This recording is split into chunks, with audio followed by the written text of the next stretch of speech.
So let's take a look at everything you get with this Pilates Reformer. The box does weigh about 75 pounds. I just unboxed this Pilates Reformer machine. It is foldable. Currently, it's already folded up. It just came out of the box.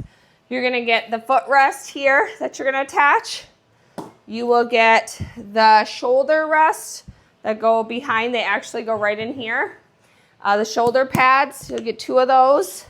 And then you'll get some hardware, some little wheels.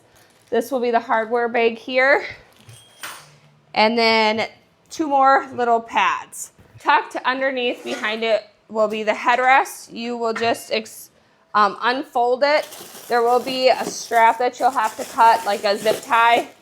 And there'll be a few more bars in here. These will go towards the back of it.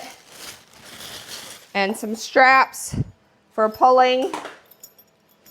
And then the headrest will be underneath here. And to open this up, you will have to pull these out, these pins, to unlock it. So you just pull it from each side, then you can unfold it. There'll be a few more pins right in here to unfold this part.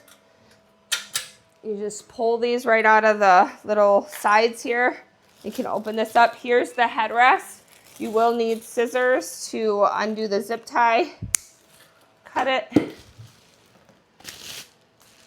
And now you have your head padded piece. So now we're gonna put this together and should be fairly simple. Most of the stuff is already pre-put together. You can already start seeing the colored resistant bands. They are color coded.